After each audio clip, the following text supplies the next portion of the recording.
जय हिंद दोस्तों। आपका फिर से बहुत बहुत स्वागत है अपने YouTube चैनल सिलेक्शन फार्मूला के ऑनलाइन प्लेटफॉर्म पर। साथियों, आज की क्लास हमारी फिजिकल ज्योग्राफी से रहेगी, जिसके अंतर्गत हम एटमॉस्फेयर ऑफ द अर्थ यानी कि वायुमंडल को एग्ज़ाम के पॉइंट ऑफ व्यू से कवर करेंगे। साथियों, इससे पहले फिजिकल ज्योग्राफी के कई इम्पोर्टेंट टॉपिक्स को चैनल पर आपके लिए प्रोवाइड करा दिया गया है। अगर आपने वो वीडियोस ना देखे हों तो आप चैनल पर जाकर विजिट कर सकते हैं। तो दोस्तों, देर न करते हुए अपने वीडियो को शुरू करते हैं और सबसे पहले जानते हैं वायुमंडल के बारे में। तो दोस्तों, अब जान लेते हैं कि वायुमंडल क्या होता है। तो हमारी पृथ्वी के आसपास वायु पाई जाती है, मतलब बहुत सारी गैसें पाई जाती हैं, और वायु की एक नहीं कई सारी लेयर पाई जाती हैं। तो वायु की इन परतों को, इन लेयर्स को ही हम क्या कहते हैं, वायुमंडल कहते हैं। ठीक है, अब हम जैसा कि आप स्क्रीन पर देख रहे हैं, आपको कई सारी लेयर दिख रही हैं। ट्रोपोस्फियर पहली लेयर जो सबसे पृथ्वी के निकट है, उसके बाद स्ट्रेटोस्फियर, फिर मीजोस्फियर, उसके बाद थर्मोस्फियर और एक्सोस्फियर। ट्रोपोस्फियर को हम कहते हैं क्षोभ मंडल। ठीक है साथियों, क्षोभ मंडल। स्ट्रेटोस्फियर को बोलते हैं समताप मंडल, समताप मंडल। मीजोस्फियर होता है मध्य मंडल, मध्य मंडल। और थर्मोस्फियर होता है ताप मंडल। और ताप मंडल भी दो सब पार्ट में डिवाइड होता है, एक होता है आयन मंडल और एक होता है बहिर्मंडल। ठीक है, तो इस पूरी क्लास में हम इसी एटमॉस्फेयर को समझेंगे, पृथ्वी की सारी लेयर्स को बहुत अच्छे से समझेंगे। और ये लेयर्स क्षोभ मंडल, समताप मंडल, मध्य मंडल, ताप मंडल, यहाँ से आपको एग्जाम में क्वेश्चन देखने को मिलते हैं। ये एग्ज़ाम की दृष्टि से बहुत ही इंपॉर्टेंट टॉपिक है।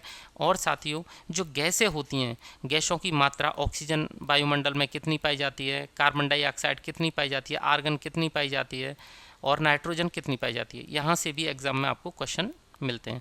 तो जब आप इस क्लास को पूरा देख लोगे तो आपका कोई भी क्वेश्चन वायुमंडल से बनने वाला एग्जाम में छूटेगा नहीं। तो देर न करते हुए अपने वीडियो को शुरू करते हैं और वायुमंडल को समझते हैं। तो साथियों, अब चलते हैं अपनी स्लाइड की। वायुमंडल, एटमॉस्फेयर। तो एटमॉस्फेयर को अगर हम एक वर्ड्स में कहें तो ये क्या होता है, ये होता है लेयर ऑफ एयर। ठीक है, लेयर्स ऑफ एयर्स ये होता है, यानी कि वायु की जो परतें होती हैं उसी को हम क्या कहते हैं, वायुमंडल कहते हैं। पृथ्वी के चारों ओर पाए जाने वाली वायु की परतों को क्या कहते हैं, वायुमंडल कहते हैं। अब वायुमंडल हमारी पृथ्वी के आसपास ही क्यों बना रहता है, ये बाहर अंतरिक्ष में ऊपर उड़ के क्यों नहीं जाता, पृथ्वी पर क्यों बना रहता है? तो साथियों, पृथ्वी में एक ताकत होती है, एक बल होता है, जिसे हम शॉर्ट में GF बोल सकते हैं, ग्रेविटेशन फोर्स, यानी कि गुरुत्वाकर्षण बल। और ये गुरुत्वाकर्षण बल वायुमंडल में जो उपस्थित गैसें हैं, वायु है, उसको क्या करता है, पृथ्वी अपनी तरफ खींचे रखती है। ये गुरुत्वाकर्षण बल उस वायु को पृथ्वी की तरफ बनाए रखता है। ठीक है, तो पृथ्वी के गुरुत्वाकर्षण बल यानी कि ग्रेविटेशन फोर्स के कारण वायुमंडल उसके चारों ओर बना हुआ है। अब हमें दो चीज़ पता चल गए हैं, वायु की परतों को वायुमंडल कहते हैं, और जो वायुमंडल है वो पृथ्वी के पास क्यों बना हुआ है, तो उसका कारण है गुरुत्वाकर्षण बल। ठीक है साथियों, अब आगे बढ़ते हैं। तो दोस्तों, अब हमें ये पता चल गया कि वायुमंडल क्या होता है और वायुमंडल पृथ्वी के पास क्यों बना हुआ है। अब क्वेश्चन उठता है कि इस वायुमंडल में होता क्या क्या है। ठीक है, तो वायुमंडल में गैसें होती हैं, जलवाष्प होती है, धूल के कण होते हैं। ये तीन चार चीज़ें मिलकर क्या करती हैं, वायुमंडल को बनाती हैं। आगे हम इसको भी देख लेंगे। तो वायुमंडल के घटक यानी कि कंपोनेंट्स ऑफ एटमॉस्फेयर। तो वायुमंडल के तीन प्रमुख घटक होते हैं। कौन कौन से? एक होता है गैसेस यानी कि गैसें। ठीक है, दूसरा होता है वाटर वेपर, जलवाष्प। अगला होता है डस्ट पार्टिकल, धूल के कण।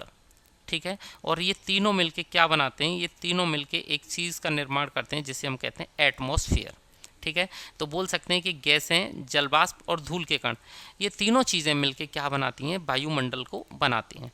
तो सबसे पहले हम इसमें गैसों को पढ़ेंगे, उसके बाद जलवाष्प और धूल के कण। एक एक चीज़ को थोड़ा देखेंगे अच्छे से ताकि हमें ही समझ में आ जाए। ठीक है, तो सबसे पहले देख लेते हैं गैसों को। गैसेस इन एटमॉस्फेयर यानी कि वायुमंडलीय गैसें। तो वायुमंडल में हमारे में कौन कौन सी गैस पाई जाती है? अब वायुमंडल किसी एक गैस से तो बना नहीं है, बहुत सारी गैसें उसमें होती हैं, लेकिन उनकी मात्रा उनकी क्वांटिटी कम या ज़्यादा होती है, कोई गैस बहुत ज़्यादा होती है और कोई बहुत कम होती है, और यहीं से एग्जाम में क्वेश्चन बनते हैं। ठीक है दोस्तों, देख लेते हैं। तो एक गैस का नाम सुना होगा आपने, N2, नाइट्रोजन। नाइट्रोजन हमारे वायुमंडल में 78% पाई जाती है। ठीक है, उसके बाद एक गैस है ऑक्सीजन, O2, वो पाई जाती है 21%। और ये दोनों गैसें मिलकर लगभग वायुमंडल का 99% पार्ट कंप्लीट कर देती हैं। ठीक है, उसके बाद जो अदर गैसें हैं बहुत सारी, वो 1% पार्ट में पाई जाती हैं। तो आपको इतना पता चल गया कि हमारे वायुमंडल की जो मेजर गैस होती है, सबसे ज़्यादा मात्रा जिसकी होती है, वो है नाइट्रोजन। आप इस चित्र के माध्यम से भी समझ सकते हैं, ये पूरा नाइट्रोजन गैस है और इसका हिस्सा है 78%। और दूसरे नंबर पे ये ऑक्सीजन देख सकते हैं आप, 21%। और उसके बाद 1% में बहुत सारी गैसें होती हैं। और यहाँ से आते हैं क्वेश्चन। तो पहली 4 का क्रम आपको याद होना चाहिए। तीसरी गैस होती है आर्गन। ठीक है साथियों, और आर्गन की जो मात्रा है वो होती है 0.9%। अब हमारे पास 0.1% बचा। उसके बाद आप कार्बन डाइऑक्साइड CO2 को याद करें, और इसकी मात्रा होती है 0.03%। ठीक है, तो ये प्रमुख 4 गैसें हैं जहाँ से एग्जाम में क्वेश्चन आपको देखने को मिलते हैं। अब हम अपनी स्लाइड पे भी देख लेते हैं। तो सबसे ज़्यादा नाइट्रोजन है, N2, जो 78% पाई जाती है। ठीक है, उसके बाद ऑक्सीजन, O2, ये पाई जाती है 21%, आप इसे याद रखें। उसके बाद आर्गन, आर्गन 0.9% याद रखें। उसके बाद कार्बन डाइऑक्साइड, कार्बन डाइऑक्साइड 0.3% पाई जाती है। आप ये 4 गैसें अच्छे से याद रखें एग्जाम में। अगर उससे नीचे की गैसें अगर आपको याद नहीं होती मात्रा के अनुसार तो कोई दिक्कत नहीं है, लेकिन यहाँ तक की गैसें आपको याद होनी चाहिए। उसके बाद नियोन है, हीलियम है, मीथेन है और क्रिप्टॉन है। ये मुख्यतः गैसें हमारे वायुमंडल में पाई जाती हैं। ठीक है दोस्तों, अब आगे बढ़ते हैं और ये देख लेते हैं कि इसके अलावा भी कोई गैस पाई जाती है क्या। तो एक गैस है ओजोन। ओजोन, ओजोन भी हमारे वायुमंडल में पाई जाती है। ठीक है, इसका फॉर्मूला होता है O3। तो ये O3 भी वायुमंडल में पाई जाती है, और इसका भी एक इम्पोर्टेंट वर्क है। वो क्या है कि यूवी रेज जो होती हैं, अल्ट्रावायलेट, उनको सोख लेती है, उनको अवशोषित कर लेती है, और पृथ्वी को अल्ट्रावायलेट के जो भी दुष्प्रभाव हैं उनसे बचाती है। ठीक है, तो साथियों आपने बहुत सारी गैसों को देखा, उनमें से सबसे ज़्यादा ये 4 गैस है ना, ये ज़्यादा इंपॉर्टेंट है। आप इनका क्रम याद रखें। सबसे ज़्यादा होती है नाइट्रोजन, उसके बाद ऑक्सीजन, फिर आर्गन, फिर कार्बन डाइऑक्साइड। ठीक है, ओजोन भी हमारे वायुमंडल में पाई जाती है। आगे जब हम पढ़ेंगे तो आपको क्लियर हो जाएगी। अब इनमें से कुछ गैसें ऐसी हैं हमारे वायुमंडल में जिनको हम ग्रीन हाउस गैस कहते हैं, जो वायुमंडल की गर्मी को बढ़ाती हैं, वायुमंडल के तापमान को बढ़ाती हैं। अब कैसे करती हैं, तो आगे देख लेते हैं ग्रीन हाउस गैस को। ठीक है, तो ग्रीन हाउस गैस, इनको शॉर्ट में बोलते हैं GHG। ठीक है, यानी कि ग्रीन हाउस गैस, यहाँ से G, यहाँ से H और ये G, GHG, इनको शॉर्ट में बोलते हैं। तो दोस्तों ग्रीन हाउस गैस का क्या काम है। ग्रीन हाउस गैस सौर विकिरण को खुद में से पार होकर पृथ्वी तक आने देती हैं, जैसे ये यहाँ पे आ रही हैं। ठीक है, आने देती हैं, लेकिन जब पृथ्वी से ये किरण टकरा के वापस होके जाती हैं तो इनको जाने नहीं देती और खुद ही उनको अवशोषित कर लेती हैं। जब ये ग्रीन हाउस गैस हैं इन किरणों को अवशोषित कर लेती हैं तो क्या है कि उनमें हीट होती है, ऊष्मा होती है, तो वातावरण हमारा गर्म हो जाता है। इस प्रकार से जो ग्रीन हाउस गैसें हैं वो हमारे वातावरण में तापमान की वृद्धि करती हैं, और ये गैसें ग्लोबल वार्मिंग के लिए जिम्मेदार हैं। ठीक है, अब कौन कौन सी ग्रीन हाउस गैसें हैं प्रमुख, उनको भी देख लेते हैं। तो जैसे इस डायग्राम में आप देख रहे हैं, CH4 है, मीथेन, ये है नाइट्रस ऑक्साइड, कार्बन डाइऑक्साइड है, ओजोन भी है, O3, ये बहुत सारी गैसें। अब ये प्रोड्यूस कहाँ से होती हैं, तो आप देखते हैं हमारी फैक्ट्री, जो भी कारखाने हैं वहाँ से जो निकलता है पॉल्यूशन, हमारे जो वाहन हैं उनके धुएं से बहुत सारी चीज़ें निकलती हैं, और हमारे जो फ्रिज है, AC है, इसमें से जो CFC वगैरह निकलती है। तो ऐसे करके ये इकट्ठी हो जाती हैं ग्रीन हाउस गैसें। अब हम देख लेते हैं कि हमारे वातावरण में कौन कौन सी ग्रीन हाउस गैसें विद्यमान हैं। ठीक है, स्लाइड पर देख लेते हैं। तो वायुमंडल में कुछ गैसें हरित गृह प्रभाव यानी कि ग्रीन हाउस इफेक्ट डालती हैं। ऐसी गैसों को ग्रीन हाउस गैस कहते हैं। ये गैसें सौर विकिरण के लिए पारदर्शी होती हैं, जबकि पार्थिव विकिरण को क्या कर लेती हैं, अवशोषित कर लेती हैं। ठीक है, ये सौर विकिरण को क्या कर देती हैं, आर पार जाने देती हैं, लेकिन पार्थिव विकिरण को सोख लेती हैं। इन गैसों के कारण वायुमंडल का जो तापमान है वो बढ़ जाता है। प्रमुख ग्रीन हाउस गैसें कौन कौन सी हैं? तो एक है carbon dioxide CO2, CFC chlorofluorocarbon, exam में इसका फुल फॉर्म भी पूछा जाता है। HFC हाइड्रोफ्लोरोकार्बन, HF6 ये होता है सल्फर फ्लोराइड, CH4 मीथेन और N2O। ये साथियों हमारी प्रमुख ग्रीन हाउस गैसें हैं, आप इनको जरूर याद कर लेना। अब बात करते हैं किसकी? पृथ्वी का जो औसत तापमान है वो कितना है? तो जो पृथ्वी का औसत तापमान है वो होता है 15 डिग्री सेंटीग्रेड।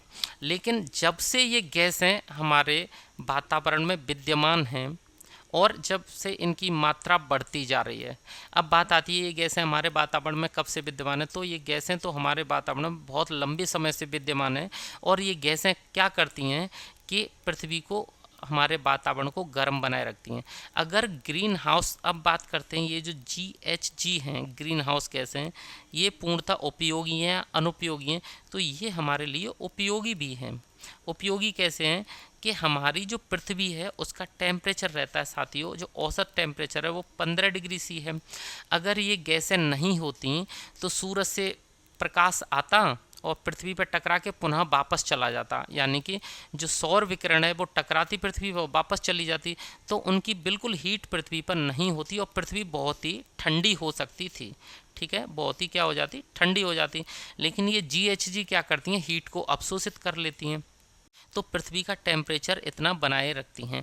अब बात आती है कि जब GHG की मात्रा दिन ब दिन बढ़ती जा रही है तो क्या है? वातावरण की हीट भी बढ़ती जा रही है। जब हीट बढ़ती जा रही है तो ग्लोबल वार्मिंग बढ़ती जा रही है। तो ग्लोबल वार्मिंग के लिए कौन जिम्मेदार है? तो GHG। ठीक है, ग्रीन हाउस गैसों की अधिक मात्रा होने के कारण वैश्विक तापमान बढ़ रहा है।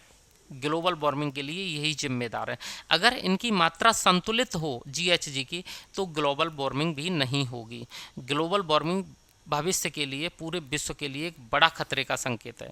इनका बढ़ना GHG का बहुत बड़ा खतरा है साथियों। ठीक है, और ये मानवीय क्रियाओं के कारण ही GHG की मात्रा हमारे वायुमंडल में बढ़ रही है। वायुमंडल की एक चीज़ को देख लिया, गैस को। अब गैस के बाद दूसरा कंपोनेंट देखते हैं उसका। दूसरा कंपोनेंट है धूल के कण, डस्ट पार्टिकल। अब डस्ट पार्टिकल क्या करते हैं? तो डस्ट पार्टिकल के लिए आप दो वर्ग याद रखें। एक डस्ट पार्टिकल क्या करते हैं कि ये संघनन करवाते हैं, संघनन के लिए जिम्मेदार होते हैं। ठीक है, और दूसरा क्या करते हैं? ये प्रकाश का प्रकीर्णन करवाते हैं। ये दो वर्क हैं जो डस्ट पार्टिकल के बिना पॉसिबल नहीं है। कैसे? क्योंकि हमारी पृथ्वी पर बहुत सारी मिट्टी है, धूल है, चट्टान है, तो ये डस्ट पार्टिकल जो छोटे छोटे होते हैं वो वायुमंडल में भी छितरे हुए पाए जाते हैं, बिखरे हुए पाए जाते हैं। बहुत सारे डस्ट पार्टिकल हमारे वायुमंडल में बिखरे हुए होते हैं। अब ये डस्ट पार्टिकल क्या करते हैं? जैसा कि आप यहाँ देख रहे हैं, जब पृथ्वी पर गर्मी बढ़ती है, ठीक है, जब गर्मी बढ़ती है तो पानी काय में बदलता है? पानी बदलता है वाष्प में। ठीक है, वाष्प में। और ये जल वाष्प कहाँ उठती है? ऊपर उठती है। और ऊपर अब ये जब तक ठंडी नहीं होती, जब तक इसको कोई ठंडी सतह नहीं मिलती, तो ये जल वाष्प में पहले से हीट होती है। आप ये भी समझ सकते हैं ये जो जल वाष्प है ये भी पृथ्वी की तापमान को बढ़ाती है, वायुमंडल के तापमान को बढ़ाती है। तो जल वाष्प में पहले से हीट होती है, क्योंकि गर्म हो गई तो पानी ऊपर उठ रहा है, तो भाप गर्म तो होती है, सब जानते हैं। ठीक है, तो पानी जब गर्म होकर भाप बन जाता है, वाष्प बन जाता है, और वाष्प ऊपर उठती है, तो ऊपर उठने के बाद जब ये धूल के कणों के पास पहुंचती है, धूल के कण के पास, ठीक है, तो धूल के कण के पास क्या होता है? ये जल वाष्प जैसे आप देख रहे हैं चित्र में जमती चली जाती है और धीरे धीरे किसका निर्माण होता है? बूंदों का निर्माण होता है, बादलों का निर्माण होता है। तो साथियों हमें पता चल गया ये जो धूल के कण हैं ये संघनन के लिए जिम्मेदार हैं। ठीक है, अब दूसरा चित्र, ये जो धूल के कण हैं ये भी धूल के कण हैं। ठीक है, धूल के कण, धूल के कण क्या करते हैं? सनलाइट जो आती है और सनलाइट जब इन पर पड़ती है तो चारों तरफ बिखर जाती है। ठीक है, जैसे ऐसे ऐसे चारों तरफ बिखर जाती है, और सनलाइट का क्या होता है? सनलाइट का प्रकीर्णन होता है। तो दूसरा काम ये है धूल के कणों का कि ये क्या करते हैं, प्रकीर्णन भी करते हैं। तो जो धूल के कण हैं वो संघनन करते हैं और प्रकीर्णन करते हैं। संघनन के कारण ही क्या होती है, वर्षा होती है, बादल बनते हैं। अब ये कैसे संभव होता है, तो आपने जैसे गिलास देखा होगा, एक कोई गिलास है और गिलास में जब हम ठंडा पानी भरते हैं, ठीक है, तो गिलास के बाहर जो वातावरण में नमी होती है, अब उन्हें गिलास की सतह कैसी दिखती है, ठंडी। तो जो वातावरण में वाष्प होती है, जो नमी होती है, वो उस ठंडी सतह पर जम जाती है और गिलास के बाहर भी हमें पानी की कुछ बूंदें दिखाई देती हैं। ऐसे ही जब गर्म जल वाष्प ऊपर उठती है आसमान में, ठीक है, तो वहाँ पे धूल के कण ठंडे होते हैं उस पानी के तुलना में और एक ठंडी सतह प्रोवाइड कराते हैं और उसी पे वो जलवाष्प उसके चारों ओर इकट्ठी होती चली जाती है और फाइनली पानी की बूंदों में तब्दील हो जाती है। तो धूल के कण पानी की बूंद बनाने के लिए, जलवाष्प का संघनन करवाने के लिए, बादल निर्माण के लिए और वर्षा के लिए उत्तरदायी होते हैं और धूल के कण ही आसमान में प्रकीर्णन के लिए उत्तरदायी होते हैं। अब इसको हम अपनी स्लाइड पर आगे देख लेते हैं। जैसा कि साथियों आप इस चित्र में देख रहे हैं, ये मिड डे है यानी कि दोपहर का समय है और यहाँ सनराइज हो रहा है या सनसेट हो रहा है, आप कुछ भी मान सकते हैं। तो जब सन हमारे ऊपर होता है तो क्या होता है, सूरज की किरण नीचे आती हैं और जब हम आसमान को देखते हैं तो आसमान इस कंडीशन में हमें ब्लू दिखाई देता है, ब्लू। तो ये सब क्या है, ये है किसके कारण दिख रहा है, प्रकीर्णन के कारण, ठीक है, प्रकाश के प्रकीर्णन के कारण ये हमें आसमान नीला दिखाई देता है। अब दूसरी कंडीशन में क्या हो रहा है, सनसेट हो रहा है या सनराइज हो रहा है। सनराइज और सनसेट के समय हमें जो रेड दिखाई देता है सन, ठीक है, लाल, और ये भी किसके कारण हो रहा है, ये भी प्रकीर्णन के कारण ही हो रहा है। अब प्रकीर्णन कौन करवा रहा है, तो ये करवाते हैं डस्ट पार्टिकल, ठीक है, डस्ट पार्टिकल। तो आप याद रखेंगे डस्ट पार्टिकल के इम्पोर्टेंट दो वर्क हैं, एक प्रकाश का प्रकीर्णन करवाना और दूसरी मतलब आर्द्रता ग्राही केंद्र होते हैं, ये क्या होते हैं, बूंद बनाने के लिए उत्तरदायी होते हैं। अब हम इसको अपनी स्लाइड पर देख लेते हैं। वायुमंडल की सबसे निचली परत में धूल के कण अधिक पाए जाते हैं, सबसे नीचे ही ज़्यादा पाए जाएंगे क्योंकि धूल के कण नीचे से ही तो ऊपर जाते हैं, ठीक है। धूल के कण सौर विकिरण का प्रकीर्णन करते हैं जिसके कारण हमें आकाश में रंग नज़र आता है, ठीक है साथियों। अब आगे वायुमंडल में संघनन की क्रिया धूल के कणों के चारों ओर होती है, अतः धूल के कणों को आर्द्रता ग्राही केंद्र कहते हैं। अतः धूल के कण बादल निर्माण एवं वर्षा के लिए अति आवश्यक होते हैं। इनके बिना पॉसिबल नहीं है बादल का निर्माण या वर्षा का होना। अब आगे बढ़ते हैं और अब देख लेते हैं कि जलवाष्प वाटर वेपर का क्या वर्क होता है। तो जैसे आप देख सकते हैं यहाँ सनराइज, सूरज की किरणें पड़ रही हैं, पानी गर्म हो रहा है, यहाँ एवोपोरेशन हो रहा है, जलवाष्प में बदल रहा है और जलवाष्प ऊपर जाके क्या हो रही है, बादल निर्माण हो रहा है ठंडा होके, और ये सब किसके कारण होता है, धूल के कणों के कारण, ठीक है। और यहाँ बादल निर्माण हो रहा है, बादलों के बाद यहाँ वर्षा हो रही है, वर्षा दोबारा से पृथ्वी पर आ रही है। आप इसे वाटर साइकिल के रूप में भी देख सकते हैं, ठीक है। तो जल वाष्प भी हरित गृह प्रभाव डालता है, ये हमने देख लिया। हरित गृह प्रभाव क्यों डालता है, क्योंकि जल वाष्प पहले से हीट लेकर ऊपर जाता है। भाई जल होता है, जल पे हीट आती है, हीट के कारण ही तो वो वाष्प में तब्दील होता है। तो जल वाष्प में पहले से ही कुछ हीट होती है, ठीक है। जल वाष्प सर्वाधिक मात्रा में वायुमंडल की निचली परत में पाया जाता है। जल वाष्प बादल निर्माण एवं वर्षा के लिए आवश्यक होता है। ये हमने वाटर वेपर को देख लिया। तो हमने वायुमंडल के तीनों घटक, गैस, धूल के कण और जल वाष्प, तीनों को देख लिया, ठीक है। अब आगे बढ़ते हैं, अब वायुमंडल की लेयर को पढ़ते हैं। तो दोस्तों अब हमने वायुमंडल के घटकों को देख लिया कि जल वाष्प, गैसें और धूल के कण मिलकर वायुमंडल को बनाते हैं। लेकिन अब देख लेते हैं कि वायुमंडल की लेयर्स कौन कौन सी होती हैं, वायुमंडल की परतें क्या क्या होती हैं।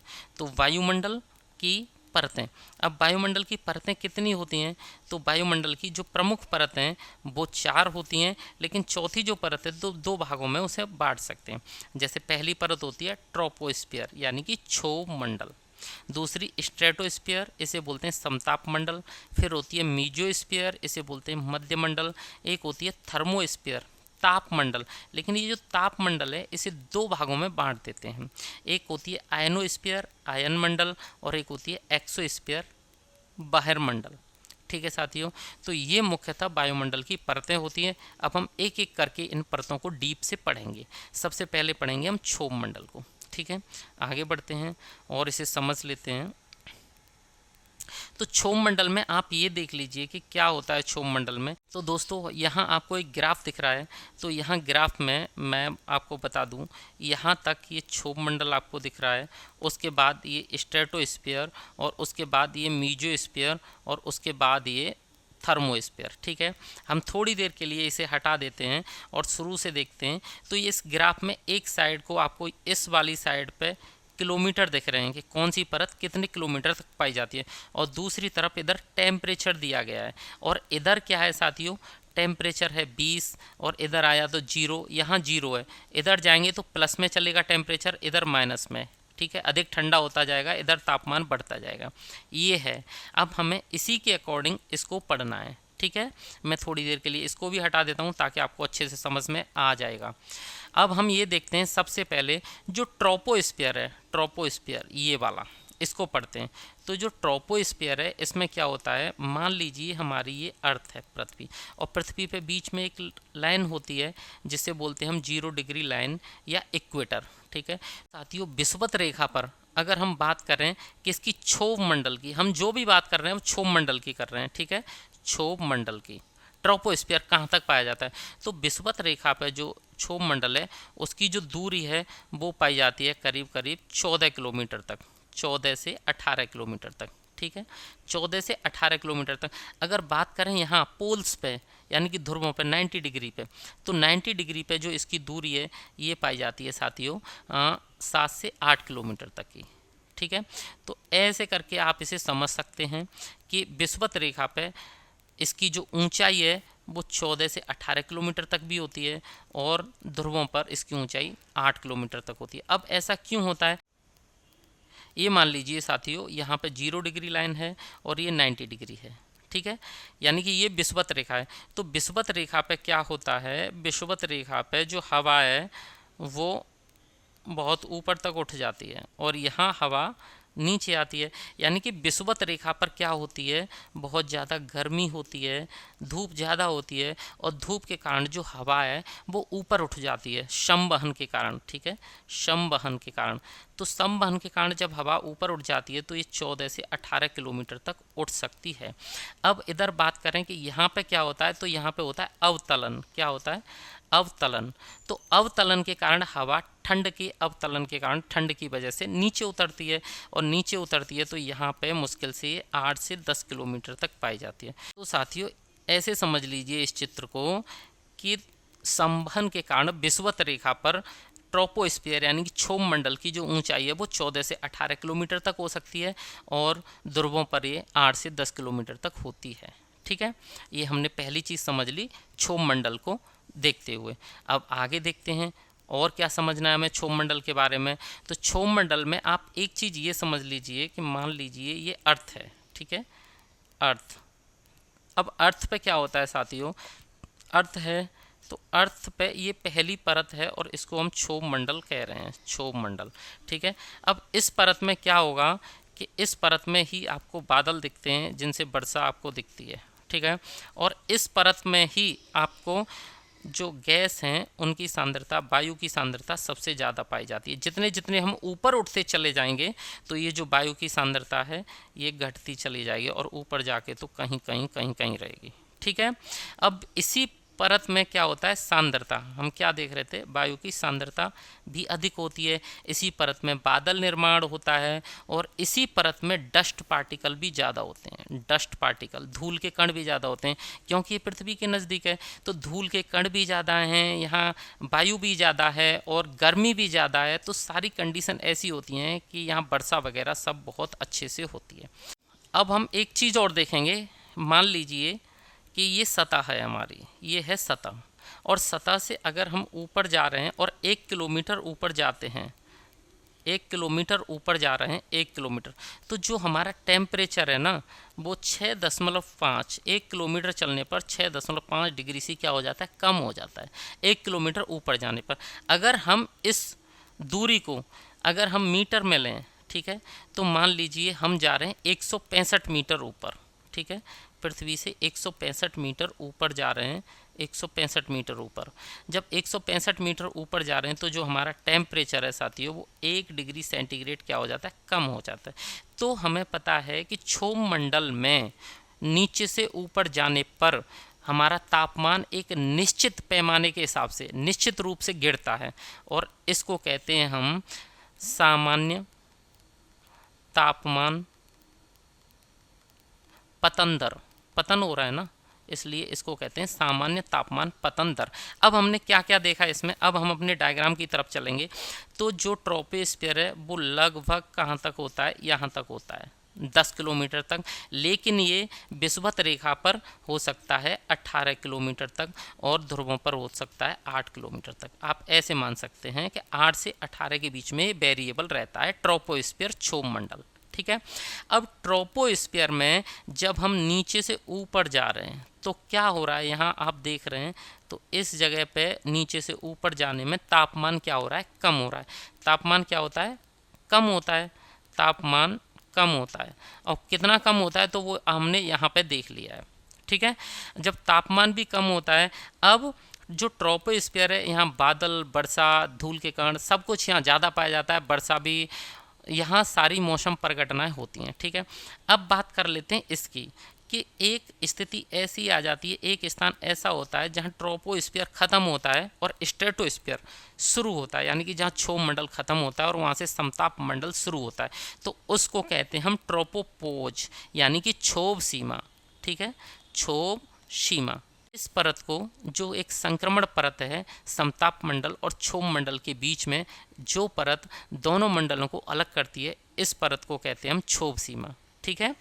तो ये सब अब हम अपनी स्लाइड पर देख लेते हैं।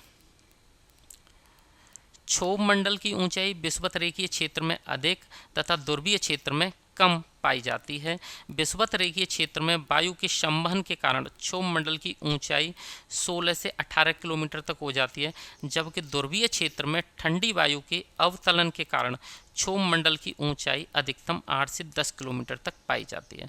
क्षोभ मंडल में वायु की सांद्रता, धूल के कण, जलवाष्प अधिक पाए जाते हैं, अतः इस परत में सौर विकिरण का परावर्तन और प्रकीर्णन भी अधिक होता है। इस परत में ऊंचाई बढ़ने के साथ तापमान हमारा क्या होता है, कम होता है। जिस निश्चित दर से तापमान कम होता है उसे सामान्य तापमान पतन दर कहते हैं। ठीक है साथियों, आगे देख लेते हैं और क्षोभ मंडल के बारे में। क्षोभ मंडल में 1 किलोमीटर की ऊंचाई बढ़ने पर 6.5 डिग्री सेल्सियस तापमान कम हो जाता है। अगर हम मीटर में बात करें तो 165 मीटर की ऊंचाई बढ़ने पर तापमान 1 डिग्री सेल्सियस कम हो जाता है। जहाँ क्षोभ मंडल समाप्त होता है तथा समताप मंडल शुरू होता है, वहाँ एक संक्रमण परत पाई जाती है जिसे क्षोभ सीमा कहते हैं। क्षोभ मंडल में सभी मौसम परिघटनाएं घटती हैं। ठीक है। यहाँ से ऊपर जाएंगे तो जो मौसम पर घटनाएं हैं वो कम होती चली जाती हैं। ठीक है साथियों, तो हमने क्षोभ मंडल को एकदम अच्छे से समझ लिया है। अब क्षोभ मंडल के बाद हमारा दूसरा मंडल कौन सा है, तो वो है समताप मंडल। अब उसको समझते हैं। ठीक है, तो ये है समताप मंडल जो क्षोभ मंडल के बाद हमारा है, यहाँ से और इस मंडल के बीच में। यानी कि मोटा मोटा देखें तो समताप मंडल हमारा 10 किलोमीटर से 50 किलोमीटर के बीच में पाया जाता है। ठीक है, ये हो गया समताप मंडल के लिए पहली कंडीशन। अब साथियों दूसरी चीज़ देखें तो समताप मंडल में एक और परत पाई जाती है वायु की, जिसे कहते हैं ओजोन परत। ठीक है, ओजोन परत, ओजोन O3। तो ओजोन परत पाई जाती है और ये ओजोन परत हमें यूवी रेज से बचाती है, यूवी से बचाती है। ठीक है, यूवी से बचाती है ओजोन। और समताप मंडल में एक चीज़ और याद रखेंगे, समताप मंडल में क्या होता है कि जो हमारा तापमान है न घटता है न बढ़ता है, एक जैसा रहता है कुछ दूरी तक। इसीलिए ये विमान उड़ाने के लिए सबसे अच्छा माना जाता है, विमान उड़ाने के लिए सबसे अच्छा। ठीक है साथियों, सबसे अच्छा होता है समताप मंडल। ये समताप मंडल की कुछ खासियतें। अब हम यहाँ देख लेते हैं इसे स्लाइड पर। तो देखो 10 किलोमीटर से 50 किलोमीटर के बीच में क्या पाया जा रहा है, समताप मंडल। समताप मंडल, इसमें जो ओजोन लेयर है वो पाई जाती है। इसमें क्या पाई जाती है, ओजोन। ओजोन भी इसमें पाई जाती है O3। अब ये जो ओजोन है वो कहाँ तक पाई जाती है, तो 40 किलोमीटर और ये पाई जाती है साथियों 20 किलोमीटर के बीच में। तो यहाँ पे हमें एक परत पाई जाती है ओजोन परत, और ये हमें किससे बचाती है, यूवी रेज से बचाती है। ठीक है, अब एक बात और देखें तो आप यहाँ ध्यान से देखें, जब हम यहाँ जा रहे हैं तो सीधे के सीधे जा रहे हैं, यहाँ ग्राफ नीचे से ऊपर सीधे के सीधे जा रहा है, यानी कि न लेफ्ट हो रहा है न राइट हो रहा है, यानी कि यहाँ पे तापमान क्या हो रहा है, स्थिर। तो इस जगह पर हम क्या उड़ा सकते हैं, विमान उड़ा सकते हैं। यहाँ तापमान एकदम फिक्स रहता है, समताप रहता है, और इसीलिए इसका नाम भी क्या रखा गया है, समताप मंडल। ठीक है साथियों, तो ये मुख्य कहानी है किसकी। अब जो ये फिक्स जगह है 20 किलोमीटर वाली, यानी कि 10 से 20 किलोमीटर के बीच में हम आराम से विमान उड़ा सकते हैं। अब 20 किलोमीटर के बाद नीचे से ऊपर जाने पर तापमान क्या होता है, जब हम 50 किलोमीटर तक पहुंचेंगे तो तापमान बढ़ता है। तो हम ये कह सकते हैं कि समताप मंडल में 10 से अगर हम 20 किलोमीटर तक जाते हैं तो जो तापमान है वो क्या रहता है, स्थिर रहता है। ठीक है, अब 20 किलोमीटर से जब 50 किलोमीटर की तरफ जाते हैं तो जो तापमान है वो बढ़ता है। ठीक है साथियों, तो ये होता है हमारा समताप मंडल, जिसे हमने बहुत ही अच्छे से समझ लिया है। अब हम आगे बढ़ते हैं और इसे थोड़ा सा स्लाइड पर देख लेते हैं। समताप मंडल में ऊंचाई बढ़ने के साथ तापमान बढ़ता है। यह परत क्षोभ सीमा से लेकर 50 किलोमीटर की ऊंचाई तक पाई जाती है। यानी कि क्षोभ सीमा वर्ड क्यों यूज किया गया है, क्योंकि ज़रूरी नहीं है कि 10 किलोमीटर से 50 किलोमीटर तक समताप मंडल होता है। क्षोभ सीमा विषुवत रेखा पे ऊपर हो सकती है, 14, 15, 16, 17, 18 किलोमीटर तक हो सकती है, और ध्रुवों पर वो 10 किलोमीटर से नीचे भी आ सकती है। तो क्षोभ सीमा से 50 किलोमीटर की ऊंचाई तक पाया जाता है समताप मंडल। इस परत में मौसम परिघटनाएं न के बराबर होती हैं, अतः इस परत का उपयोग विमान उड़ाने के लिए किया जाता है। इस परत में 20 से 40 किलोमीटर की ऊंचाई तक ओजोन परत पाई जाती है। ओजोन की सर्वाधिक सांद्रता की बात करें, सबसे ज़्यादा सघन, सबसे ज़्यादा गाढ़ापन, तो वो होता है साथियों ओजोन 25 किलोमीटर पर। तो ओजोन की सर्वाधिक सांद्रता 25 किलोमीटर पर पाई जाती है। ओजोन सूर्य से आने वाली परावैंगनी किरणें यानी कि अल्ट्रावायलेट का अवशोषण कर लेती है, उसे सोख लेती है और पृथ्वी पर नहीं आने देती है। इसीलिए पृथ्वी के लिए ये प्रोटेक्टिव लेयर यानी कि सुरक्षा परत का काम करती है। अतः ओजोन पृथ्वी की सुरक्षा परत भी कहते हैं ओजोन को। समताप मंडल तथा मध्य मंडल के बीच की संक्रमण परत को समताप सीमा कहते हैं। ठीक है साथियों, स्ट्रेटोपोज, जैसा कि हमने अभी चित्र में देखा था, यहाँ पे जैसे ये था पूरा हमारा समताप मंडल, ऊपर है मध्य मंडल, ये मध्य मंडल है, नीचे समताप मंडल था, तो इसके बीच में जो ये सीमा है इसे कहते हैं स्ट्रेटोपोज यानी कि समताप सीमा। ठीक है साथियों, अब आगे बढ़ते हैं और अपने अगले मंडल को देख लेते हैं, मध्य मंडल को। ठीक है, तो अब है मध्य मंडल, मीजोस्फीयर। अब मध्य मंडल को कहाँ देखोगे तो यहाँ 50 किलोमीटर से आपको मध्य मंडल दिखेगा, और कहाँ तक 80 किलोमीटर तक। तो ये बीच में जो 50 से 80 के बीच में जो मंडल है वो है हमारा मध्य मंडल। अब मध्य मंडल में आप देख रहे हैं तो थोड़ी सी दूर चलने पर, लगभग 10 किलोमीटर चलने तक, तो तापमान यहाँ भी कैसा रह रहा है, स्थिर रह रहा है। लेकिन बाद में क्या हो रहा है, तापमान यहाँ पे घट रहा है। तो हमें पता चल गया कि जब हम समताप मंडल से मध्य मंडल में जाएंगे और मध्य मंडल में नीचे से जब हम ऊपर जाएंगे तो सबसे पहले हमें पता चला कि जो तापमान है वो क्या होता है, कम होता है। ठीक है, अब तापमान कम होता है तो कितना कम होता है, तो हमें पता है कि जब हम यहाँ 80 किलोमीटर पर पहुँच रहे हैं, ठीक है, तो तापमान लगभग हमारा -100 डिग्री सी हो जाता है। अब जब -100 डिग्री सी होगा तो कितना ठंडा होगा, यानी कि बहुत अधिक ठंडा, कितने भी मैं लगाऊं ये तीर कम ही पड़ेंगे, इतना अधिक ठंडा होता है। तो हमें पता चल गया कि पृथ्वी का सबसे ठंडा मंडल कौन सा होता है, तो वो होता है मध्य मंडल। ठीक है साथियों, मध्य मंडल, तो ये सबसे ठंडा होता है। अब ठंडा होने के कारण होता है, तो आपने देखा होगा जब पृथ्वी की तरफ उल्का आते हैं, उल्का क्या होते हैं, आग के जले हुए गोले जब पृथ्वी पर गिरने आते हैं तो क्या होता है, वो इस मंडल में सबसे ठंडे होने के कारण जलकर नष्ट हो जाते हैं। ठीक है, तो वो यहाँ नीचे तक आते आते, पृथ्वी तक आते आते क्या हो जाता है, जलकर नष्ट हो जाते हैं, जलकर नष्ट हो जाते हैं। ठीक है साथियों। उल्का, लेकिन अगर उल्का कोई भी जल भुन के कैसे भी पृथ्वी तक आ जाता है, पूरी तरह नष्ट नहीं होता है, तो हम उसे फिर बाद में उल्का नहीं बोलते, फिर उसे बोलते हैं उल्का पिंड। ठीक है, क्या बोलते हैं, उल्का पिंड। यानी कि अगर पृथ्वी पर कोई उल्का आ जाता है किसी भी स्थिति में तो उसे मिटीरॉइड्स बोलते हैं, उल्का पिंड बोलते हैं, और उल्का को मिटियोर्स बोलते हैं। ठीक है साथियों। तो उल्का क्यों जलता है, तो आप मान लीजिए ये कोई उल्का है और उल्का के चारों तरफ क्या है, उल्का के चारों तरफ हवा है, वायु है, और वो वायु कैसी है, मध्यमंडल में, तो ये बहुत ही कैसी है, ठंडी है। तो जब कोई उल्का है तो उसका क्या होता है, घर्षण, और घर्षण के कारण क्या होता है, फिर ये उल्का जलकर क्या हो जाता है, नष्ट हो जाता है। ठीक है, जलकर नष्ट हो जाता है, कहाँ, मध्यमंडल में। तो ये था हमारा मध्यमंडल। तो हमें पता चल गया कि मध्यमंडल 50 किलोमीटर से, हमें पता चला मध्यमंडल 50 किलोमीटर से 80 किलोमीटर के बीच में होता है, और ये मंडल सबसे ठंडा होता है, सबसे ठंडा।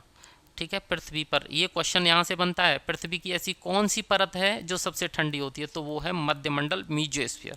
ठीक है, और यहाँ पे क्या होता है, नीचे से ऊपर जाने पर तापमान गिरता है, घटता है, और मध्यमंडल और ऊपर जाके थर्मोस्फीयर, उसके जो बीच की सीमा उसे कहते हैं मध्य सीमा, मीजोपोस।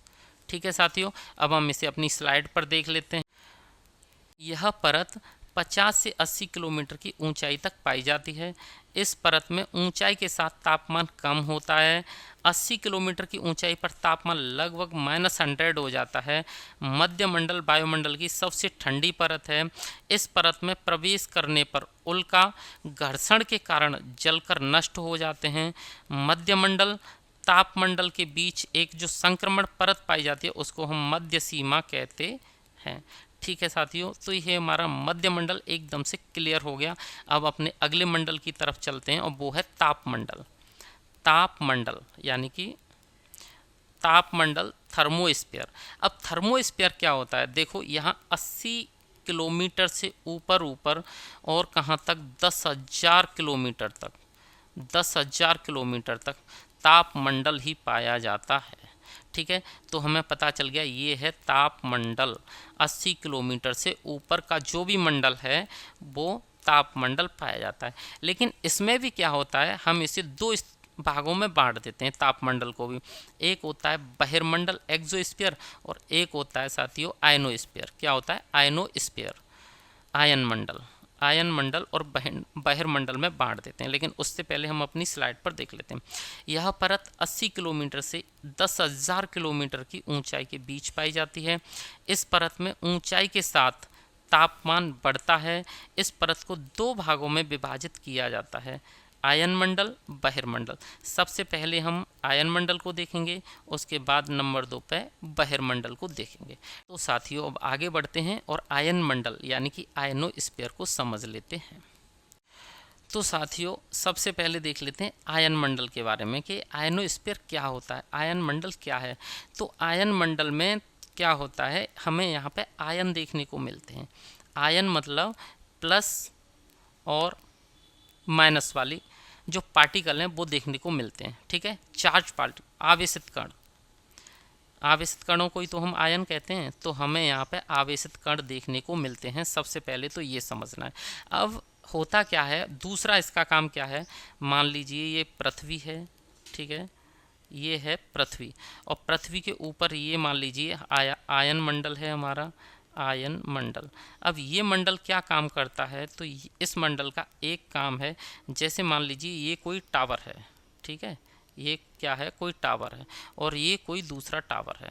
तो ये है सेंडर, यहाँ से कोई चीज़ भेजी जा रही है, तो ये आयन मंडल में जाती है, और यहाँ पे आवेशित कण हैं, वो आवेशित कण क्या करते हैं, इसे वापस कर देते हैं पृथ्वी पे, और ये रिसीवर तक पहुँच जाती है, रिसीवर तक पहुँच जाती है, कहाँ से, सेंडर से। तो साथियों आयन मंडल पर जो रेडियो तरंगें होती हैं ना, रेडियो तरंगों का परावर्तन देखने को मिलता है। परावर्तन। एक तो ये वाला काम करता है आयन मंडल। अब आयन मंडल कहाँ से होता है, तो हमने ये देखा था 80 किलोमीटर से होता है आयन मंडल।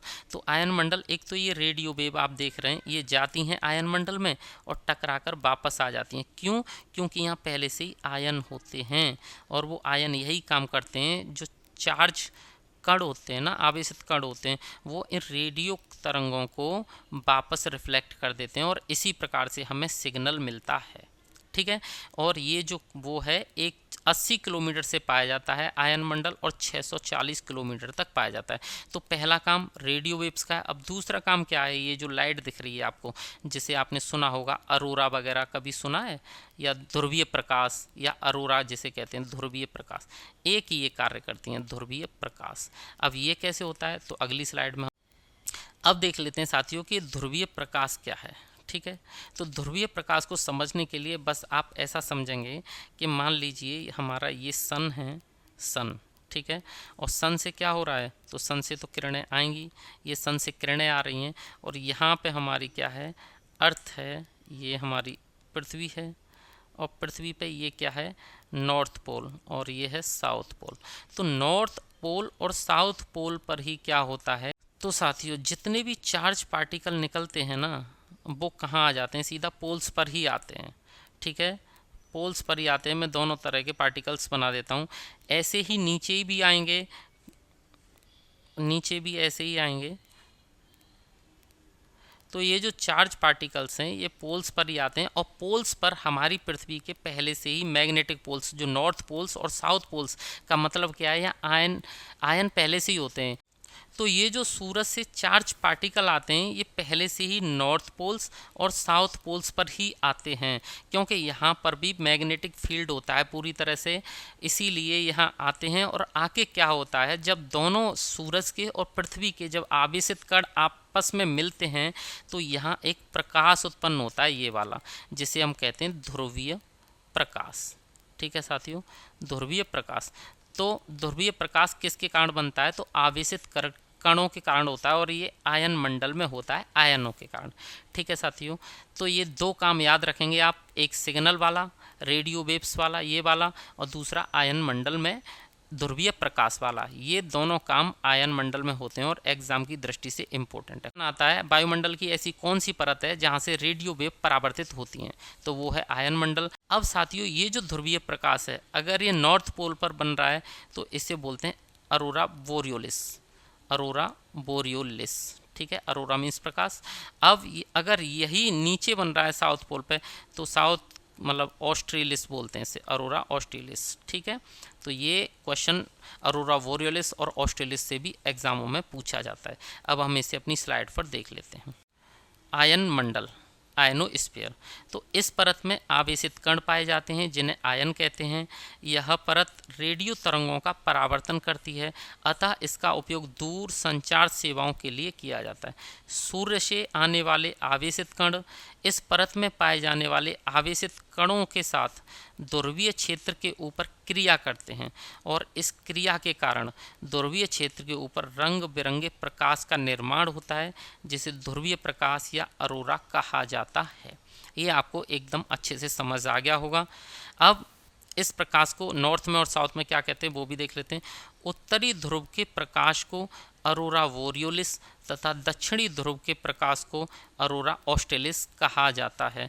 आवेशित कणों के कारण इस परत में ऊंचाई बढ़ने के साथ तापमान बढ़ता है, यानी कि जब हम इस परत में ऊपर जाएंगे तो तापमान क्या होगा साथियों, बढ़ेगा। ठीक है, इस परत में जब हम नीचे से ऊपर जाएंगे तो क्या होता है, तापमान बढ़ता है। अब ये हो गई हमारी आयनोस्फीयर यानी कि आयन मंडल। अब इसके बाद एक ही बचता है एक्सोस्फीयर, बहिर्मंडल। अब उसे भी पढ़ लेते हैं।